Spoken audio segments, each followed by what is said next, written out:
Bonjour mes amis, this is Sophia Beaumont returning with the next installment of The Spider's Web. Today I will be reading for you Chapter 1, Coming Out of My Shell. If you missed out on the prologue, I'm going to link to it in the card up above. There will also be a link down in the description box. That'll also be where you can find all of the links for the book, my Etsy shop, and all of my social media links. So make sure that you check out those, and I'm going to dive right into the story. So here we are. This is Chapter 1 of The Spider's Web, the first book in the Evie Capelli series, and this is Coming Out of My Shell. If I get one more report like this, you're out of here, Capelli. I don't have time or money to waste on dead weight, Caroline snapped. She held her office door open for me, and I slunk out, eyes glued to my Converse. The only thing standing between Periwinkle Books and bankruptcy is the fact that we have the highest customer service scores in the industry. I will not keep you around if you're going to jeopardize that. Yes, ma'am, I mumbled. I will not cry in public. I will not cry in public. My constant companion looked almost as livid as my boss. Listen, you bitch, she didn't do anything. I nodded swiftly and practically ran out of the office. I can't believe it. That woman is an absolute idiot. And then to blame you. You please stop talking now, I said under my breath, praying no one heard me talking to myself. It's really distracting. Sorry, that was so uncalled for. The sales floor was busy, but not overly so. I managed to make it to the back room, where I loaded a box of new arrivals onto a flatbed and wheeled it out. I ducked down behind a display of poetry, one of the least shopped departments in the entire store, and pretended to straighten already perfect shelves so no one would see my eyes going misty. I'd worked hard to keep up with my treatments, taking my medications, going to counseling, doing all the little things I was supposed to do. But some days, I still woke up feeling about as tough as spun sugar. Today was one of those days. I can't handle this right now. I just want them to leave me alone. Why can't they leave me alone? I wiped my eyes on a sleeve. Even though we weren't busy, it still felt like there were too many people in the store, pressing in all around me. I knew if they saw me, they would start to talk. They would whisper about me, the weird girl, the one who couldn't hack it, the one who never did anything right. Excuse me, can you tell me where psychology is? The words jerked me forcibly from my thoughts. I hoped my eyes weren't too red. I blinked at him a few times. I was still kneeling on the floor, and the customer, who was tall and skinny, looked over me confused. Psychology. Yeah. You mean like self-help? No, like textbooks. I nodded. Second floor. It's on the left after... Just follow me, I said, hauling myself to my feet with an effort. I felt my joints pop like I was 70 instead of 17. Well, isn't this ironic? Asking the head case where the books on psychology are. That's a new one. My brain darted off in a dozen different directions as I led him to the stairs. He's cute. Why couldn't he leave me alone? He's only asking me because he can tell I'm nuts, right? Is this some kind of sick joke? Did I put on deodorant this morning? I realized with horror the answer was no. Where was my head? What was I thinking? Not like he'd be interested anyway. Why am I even thinking about this? I'm supposed to be working. I might not have a job much longer. Oh God, what will I do if I get fired? Don't worry about it. There's nothing more you can do. I can do better. I'm never going to find another job. Is he looking at me? Can he tell I forgot deodorant? Can he? Too wrapped up in my own head, I almost led him straight past psychology and into history. Right here. Is there a specific title you're looking for? He gave me a measuring look, then pulled out a list. Yeah, I need these for a class. There were 3 books on the list.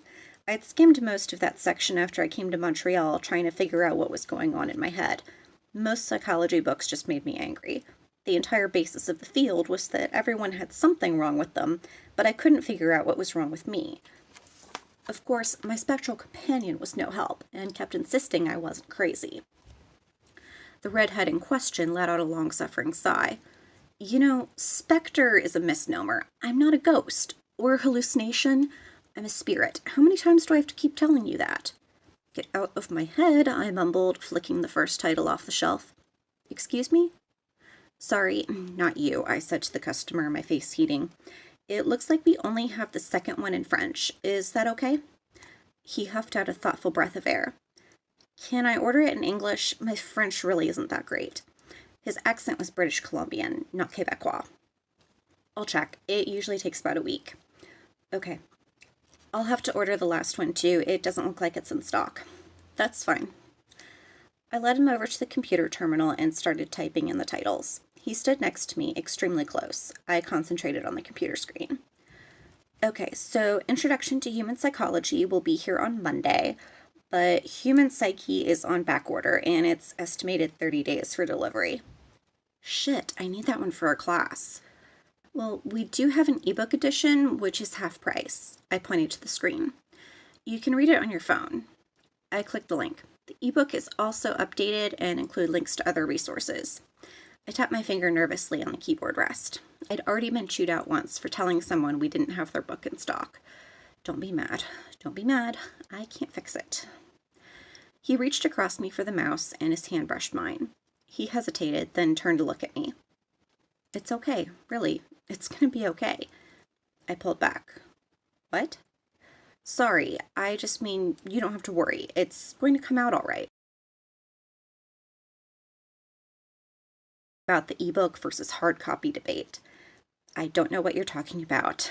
I felt the spun sugar inside me snap. I turned and walked away quickly before I fell apart. I had no idea when my break was supposed to be, but I took it anyway. I practically ran out of the store, down the stairs, into the lower levels of the mall. It was too damn crowded, too noisy. There was no place to escape. I ducked into a bathroom. It was blessedly empty. No one came down the north corridor much, thanks to the remodel that had closed the nearest anchor store for a month. I locked myself in a stall, practically hyperventilating. You don't have to worry. He wouldn't have hurt you, my hallucination said from the other side of the stall door. Through the gap underneath, I could see his Birkenstocks and the frayed hem of his jeans. Go away. Why are you even here? I asked, pressing the heels of my hands to my eyes. I sat down on the edge of the toilet, trying to breathe deeply and tame the anxiety I'd been fighting. It sucks to have anxiety and depression. One gives you this wild energy where you have to get up and do things and feel like you've accomplished something, a need for control, while the other just wants to hide in a closet and not face anything. I spent a lot of time pacing my room in circles before I went to St. Mary's. I'm here because you need me. Yeah, you keep saying that, but I'm pretty sure I don't need to be hallucinating. When I looked up again, he was in the stall with me, kneeling at my feet. There was barely room for both of us. He reached up and took my hand. His fingers were cold and calloused. You know, at first, I wasn't even sure you could see me. I've been with you forever, but you've never really noticed me before. I'll give him one thing. He has a soothing voice. He pushed back my sleeve and ran his fingers over my scars. I know I've caused you some trouble, and I really don't mean to. I'm just here to help. The only thing in this world I want is for you to find happiness.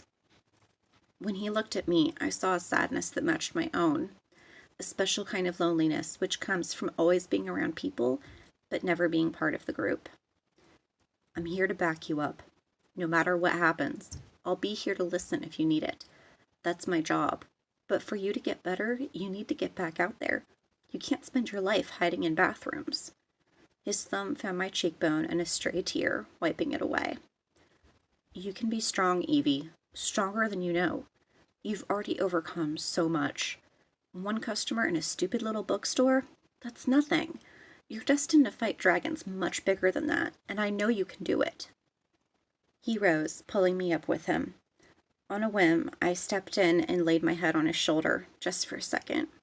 He rested his hands on my upper arms, but it was more of a hug than I'd gotten in a long time. I shivered. You're cold. Spirit, sorry.